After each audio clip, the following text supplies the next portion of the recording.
বন্ধুরা, জ্ঞানজ্যোতি কোচিং সেন্টারের পক্ষ থেকে তোমাদের সকলকে জানাই স্বাগত। আজকের ক্লাসে আলোচনার বিষয় হচ্ছে ষোড়শ মহাজনপদ সম্পর্কে, অর্থাৎ এই যে ষোড়শ মহাজনপদ যে টপিকটা রয়েছে বা যে বিষয়টা রয়েছে সেটা নিয়েই কিন্তু আজকের এই ক্লাসের মাধ্যমে তোমাদের সঙ্গে আলোচনা করব। ঠিক আছে?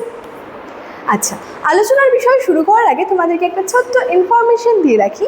তোমরা যারা যারা ভাবছো আমাদের সঙ্গে এই সেমিস্টারে অনলাইনে যুক্ত হবে, তারা স্ক্রিনে দুটি নাম্বার দেখতে পাচ্ছ, 7076398606 এবং 6295916282।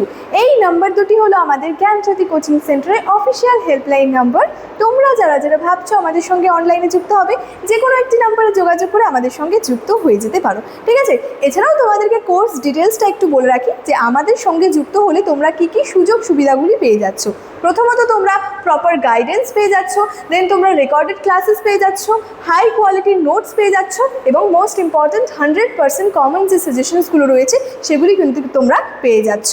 এবং তোমাদের সেমিস্টারের যদি কোর্স ফির কথা বলে রাখি, সেক্ষেত্রে তোমাদের কোর্স ফি রয়েছে হচ্ছে মেজর স্টুডেন্টসদের জন্য কোর্স ফি রয়েছে যে 1299 এবং মাইনর স্টুডেন্টসদের জন্য কোর্স ফি রয়েছে 699 রুপিস। ঠিক আছে?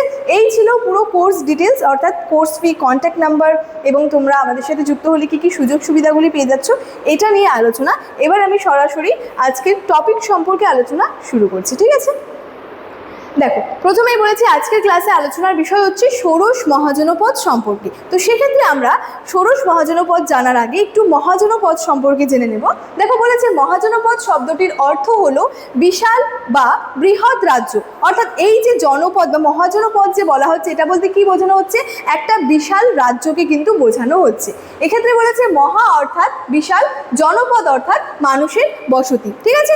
আচ্ছা, বলছে বৈদিক যুগে ছোট ছোট উপজাতিগুলি কালক্রমে নিজেদের পরিধি বৃদ্ধি করে শক্তিশালী জনপদে কিন্তু পরিণত হয়েছিল। অর্থাৎ এই যে বৈদিক যুগটা ছিল সেই সময় কি হয়েছিল, যে এই যে ছোট ছোট যে উপজাতিগুলি ছিল সেগুলি কালক্রমে নিজেদের পরিধিটা বৃদ্ধি করার জন্য কি করেছিল? শক্তিশালী জনপদে তারা পরিণত হয়েছিল। তারপরে বলেছে খ্রিস্টপূর্ব 6ষ্ঠ শতাব্দীতে লোহার বহুল ব্যবহারের ফলে কৃষি ও সামরিক ক্ষেত্রে বিপুল উন্নতি ঘটেছিল। এখানে বলেছে এই আর্থসামাজিক উন্নতির ফলে ছোট ছোট রাজ্যগুলি মিলে 16টি শক্তিশালী মহাজনপদে গঠিত হয়। তাহলে কি হলো, যে একটা সময় পর এই মহাজনপদগুলি কি করলো? নিজেদের পরিধি বৃদ্ধি করে শক্তিশালী জনপদে পরিণত হলো, এবং পরবর্তীতে এই ছোট ছোট যে রাজ্যগুলি এগুলি মিলে কি হলো?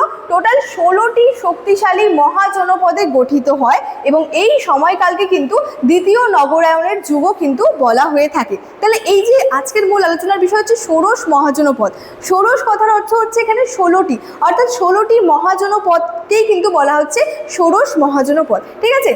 আচ্ছা, নেক্সট কি রয়েছে দেখো, বলেছে যে প্রাচীন ভারতের এই 16টি শক্তিশালী রাজ্য সম্পর্কে বৌদ্ধ ও জৈন ধর্মগ্রন্থ থেকে বিস্তারিতভাবে জানা যায়। অর্থাৎ আমরা এই যে মহাজনপদগুলি থেকে জানতে পারছি, কিসের উপর ভিত্তি করে জানতে পারছি?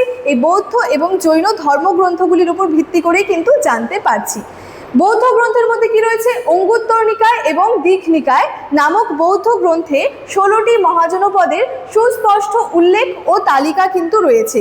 এর সাথে সাথে জৈন গ্রন্থ ভাগবতী সূত্র নামক গ্রন্থেও কিন্তু এই মহাজনপদগুলির নাম পাওয়া যায়। শুধুমাত্র কি বৌদ্ধ আর জৈন গ্রন্থগুলি থেকে সেটা না, এছাড়াও বলেছে দেখো হিন্দু মহাকাব্যের মধ্যে কোন কোন রয়েছে? সেখানে রয়েছে হচ্ছে রামায়ণ সম্পর্কে এবং হচ্ছে মহাভারত সম্পর্কে। এর সাথে সাথে বিভিন্ন পুরাণেও কিন্তু কিছু কিছু মহাজনপদের নাম ও বিবরণটা কিন্তু পাওয়া যায়। সুতরাং এই যে মহাজনপদগুলি সম্পর্কে জানতে, 16টি শক্তিশালী মহাজনপদ বা ষোড়শ মহাজনপদগুলি সম্পর্কে জানতে যেমনভাবে বৌদ্ধ ও জৈন ধর্মগ্রন্থগুলি থেকে আমরা জানতে পারি, ঠিক একইভাবে যে মহাকাব্য এবং পুরাণের ওপর ভিত্তি করেও কিন্তু এই সম্পর্কে আমরা জানতে পারি। ঠিক আছে? নেক্সট রয়েছে দেখো এখানে শাসন ব্যবস্থার প্রকৃতি। প্রকৃতিটা কেমন ছিল শাসন ব্যবস্থার? প্রথমে এখানে বলেছে রাজতান্ত্রিক রাজ্য। রাজতান্ত্রিক রাজ্য বলতে কি বোঝানো হয়েছে? ষোড়শ মহাজনপদের বেশিরভাগই ছিল রাজতান্ত্রিক। রাজতান্ত্রিক অর্থাৎ কি? রাজতান্ত্রিক অর্থাৎ এখানে কি হচ্ছে? রাজার হাতেই সমস্ত ক্ষমতাটা কিন্তু ন্যস্ত থাকছে। রাজতান্ত্রিক রাজ্য বা রাজতান্ত্রিক শাসন বলতে কি বোঝানো হচ্ছে? যেখানে সমস্ত ক্ষমতা রাজার হাতেই ন্যস্ত থাকে সেটাকেই মূলত রাজতান্ত্রিক রাজ্য কিন্তু বলা হয়ে থাকে, এবং বংশানুক্রমিকভাবে এই শাসন কার্যটা কিন্তু পরিচালিত হতো। তাহলে এই যে শাসনটা পরিচালিত হতো, শাসনের কাজটা হতো কিভাবে হতো? বংশ পরম্পরায়, বংশ বংশানুক্রমিকভাবে হতো, অর্থাৎ রাজা, এখন কোনো একটা রাজা আছেন, রাজার পর তার ছেলে এবং তার ছেলের পর তার ছেলে, এই যে বংশ পরম্পরার যে একটা ভিত্তি, এইভাবেই কিন্তু এখানে শাসন কার্যটা পরিচালিত হতো। দেখো উদাহরণ হিসেবে বলা যায় মগধ, কোশল, বৎস, অবন্তী, অঙ্গ, কাশী, যেটা আর কি এই রাজতান্ত্রিক রাজ্যের উদাহরণ হিসেবে বলা যায়। নেক্সট রয়েছে প্রজাতান্ত্রিক রাজ্য বা গণসংঘ। তাহলে রাজতান্ত্রিক রাজ্য তো বললাম যেখানে রাজার হাতেই সমস্ত ক্ষমতাটা থাকছে, তো প্রজাতান্ত্রিক রাজ্য মানে কি বলেছে, দেখো কয়েকটি মহাজনপদে গণতান্ত্রিক বা প্রজাতান্ত্রিক শাসন ব্যবস্থা প্রচলিত ছিল। এখানে কি হতো, এখানে জনপদ বা অভিজাতদের দ্বারা নির্বাচিত প্রতিনিধিরা কিন্তু রাজ্য পরিচালনা করতেন। উদাহরণ হিসেবে কি বলা হচ্ছে, বৃজি বা বজ্জি এবং হচ্ছে মল্ল।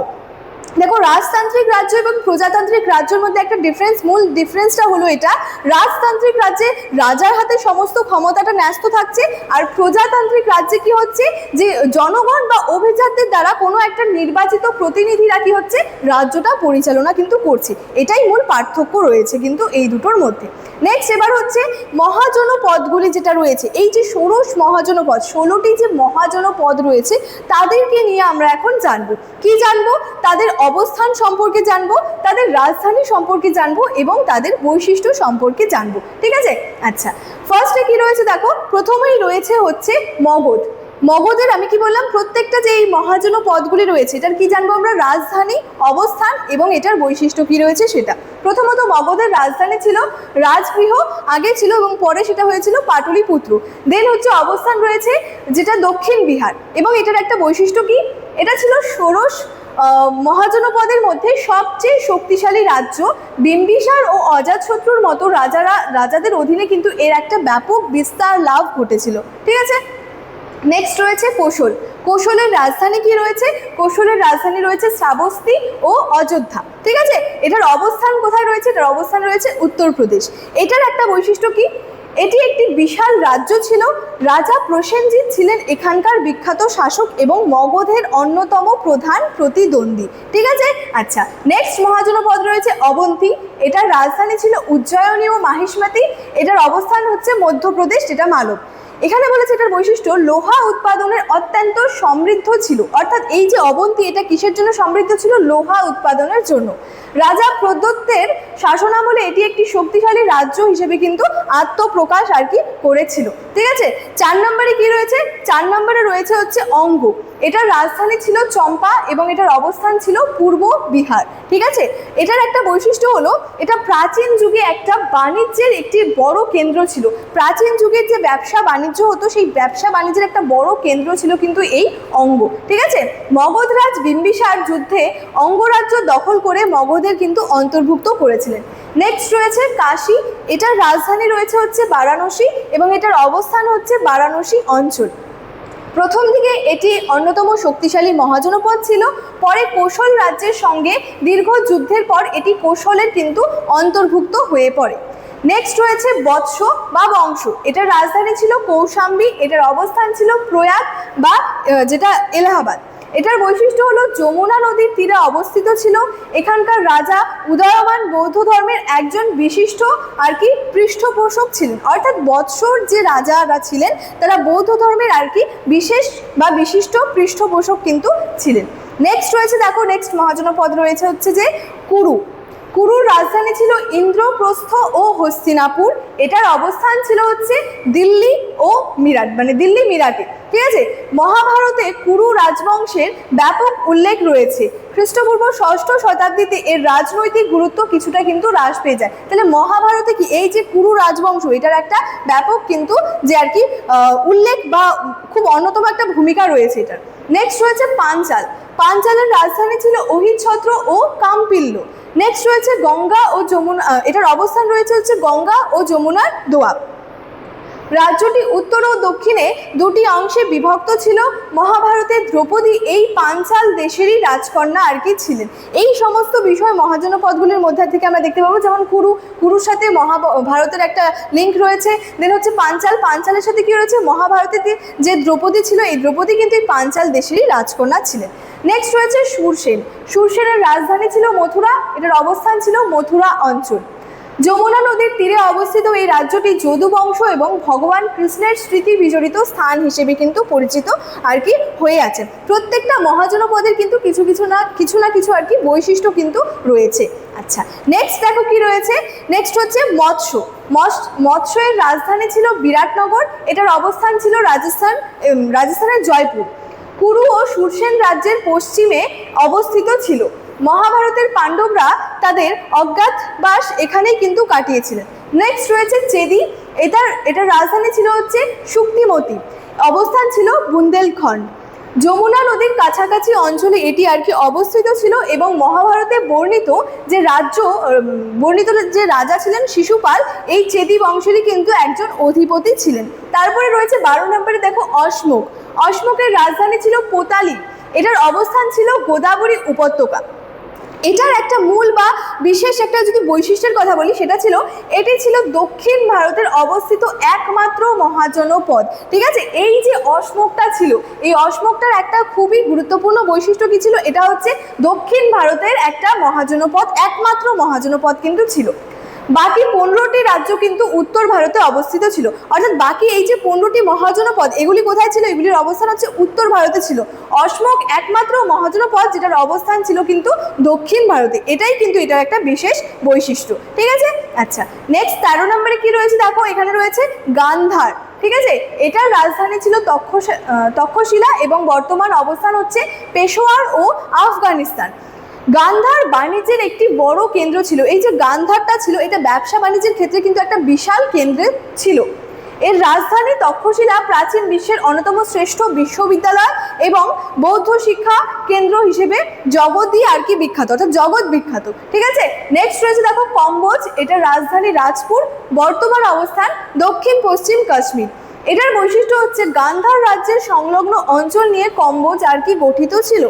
প্রাচীনকালে এই রাজ্যটি উন্নত মানের ঘোড়া পালনের জন্য কিন্তু অত্যন্ত বিখ্যাত ছিল। এই যে কম্বোজ, এটা অত্যন্ত বিখ্যাত ছিল, এখানে কি হতো, উন্নত মানের কিন্তু ঘোড়া পালন হতো, যার জন্য এটা কিন্তু খুবই আর কি বিখ্যাত ছিল। লাস্ট দুটো যে মহাজনপদের নাম রয়েছে, সেটা রয়েছে হচ্ছে ব্রিজি বা বজ্জি, এটার রাজধানী ছিল বৈশালী এবং এটার বর্তমান অবস্থান হচ্ছে উত্তর বিহার। এখানে বলেছে এই 8টি উপজাতি যেমন লিচ্ছবি, বিদেহ, গাত্রিক একটি শক্তিশালী সমবায় বা সংঘ ছিল। এটি প্রাচীন ভারতের অন্যতম শ্রেষ্ঠ কিন্তু যে প্রজাতান্ত্রিক রাজ্য ছিল। এই যে ব্রিজি বা বজ্জি, এটার একটা উল্লেখযোগ্য বা অন্যতম একটা বৈশিষ্ট্য কি ছিল, এটা হচ্ছে একটা প্রজাতান্ত্রিক রাজ্য কিন্তু ছিল। ঠিক আছে, প্রজাতান্ত্রিক রাজ্য এবং রাজতান্ত্রিক রাজ্যও বলতে কি বোঝানো, সেটা নিয়েও কিন্তু আগের স্লাইডের মাধ্যমে তোমাদের সঙ্গে আলোচনা করলাম।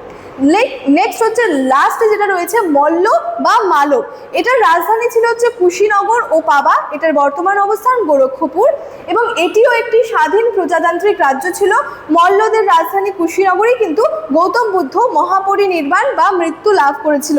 গৌতম বুদ্ধের যে মৃত্যু লাভ, সেটাকে মৃত্যু লাভ না বলে সেটাকে কি বলা হয়, মহাপরিনির্বাণ লাভ কিন্তু বলা হয়ে থাকে। ঠিক আছে, এই ছিল কিন্তু টোটাল যে ষোড়শ মহাজনপদ, 16টা মহাজনপদের নাম, তাদের রাজধানী, তাদের অবস্থান এবং তার সাথে সাথে কি কি বৈশিষ্ট্য রয়েছে তাদের, সেটা নিয়েও কিন্তু বললাম। এখানে যে বিষয়টা আমরা জানবো, এটা হচ্ছে মগধের উত্থান এবং সাম্রাজ্য বিস্তার। ঠিক আছে, ষোড়শ মহাজনপদগুলির মধ্যে পারস্পরিক দ্বন্দ্ব লেগেই থাকতো, অর্থাৎ এই যে 16টি মহাজনপদ ছিল, এই 16টি মহাজনপদের মধ্যে কোনো না কোনো বিষয় নিয়ে কোনো না কোনো কারণে কি হতো, দ্বন্দ্ব, বিবাদ, ঝগড়া এগুলো কিন্তু লেগেই থাকতো। শেষ পর্যন্ত মগধ, কোশল, বৎস এবং অবন্তী এই 4টি শক্তিশালী রাজ্য কিন্তু টিকে থাকে। 16টি মহাজনপদের মধ্যে দ্বন্দ্ব, যুদ্ধ লেগে থাকে। পরবর্তীতে শেষ পর্যন্ত কয়টি বাঁচে, 4টি বাঁচে, মগধ, কোশল, বৎস এবং অবন্তী। পরবর্তীতে হর্ষাঙ্ক বংশের রাজা বিম্বিসার এবং অজাতশত্রুর নেতৃত্বে মগধ সংবাদিত শ্রেষ্ঠত্ব অর্জন করেছিল। কেন অর্জন করেছিল দেখো, প্রথমত এই যে বললাম যে 16টি মহাজনপদের মধ্যে কোনো না কোনো কারণে কোনো না কোনো বিষয় নিয়ে দ্বন্দ্ব, বিবাদ এগুলো লেগেই থাকতো এবং শেষের দিকে কটি বেঁচেছিল, 4টি বেঁচেছিল, মগধ, কোশল, বৎস, অবন্তী। তার মধ্যে থেকে একেবারে শেষ পর্যায়ে গিয়ে বেঁচেছিল, টিকে ছিল আর কি শুধুমাত্র কিন্তু এই মগধটা। তাহলে এই যে 16টি মহাজনপদ ছিল, তো লাস্ট অব্দি কেন লাস্টে মগধই টিকেছিল, কোশল, বৎস, অবন্তী এই সমস্ত যে মহাজনপদগুলি কেন টিকেনি, তার পেছনেও কিন্তু বেশ কিছু কারণ রয়েছে। কি কারণ রয়েছে, প্রথমত মগধের ভৌগোলিক অবস্থান, দেন হচ্ছে গঙ্গা নদীপথে বাণিজ্য, খনিজ লোহার প্রাচুর্য, শক্তিশালী সামরিক বাহিনী মগধের উত্থানের কিন্তু প্রধান কারণ ছিল। তাহলে এই 16টি মহাজনপদের মধ্যে লাস্ট অব্দি মগধ কেন ছিল?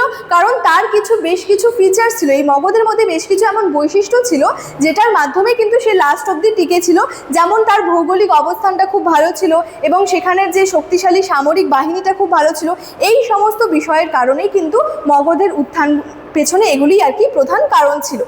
তারপরে বলা যায় বাকি রাজ্যগুলিকে গ্রাস করে মগধ সমগ্র উত্তর ভারতে এক বিশাল সাম্রাজ্যটা কিন্তু গড়ে তুলেছিল। তাই এই যে মগধের যে উত্থান হলো, কি করে এই উত্থানটা আর কি হয়ে থাকলো, এটার পেছনের কিন্তু মূল বিষয় যেটা আছে সেটা কিন্তু এটাই রয়েছে। ঠিক আছে, তো মূলত ষোড়শ মহাজনপদ বলতে কি বোঝায় বা এই ষোড়শ মহাজনপদ কি ছিল, টোটাল মহাজনপদের অবস্থান, রাজধানী, সমস্ত কিছু নিয়ে কিন্তু আজকের এই ক্লাসের মাধ্যমে তোমাদের সঙ্গে আলোচনা করলাম। চলো আজকের ক্লাসে আলোচনার বিষয় এতটাই, দেখা হচ্ছে পরবর্তী ক্লাসে। Thank you so much, thanks for watching.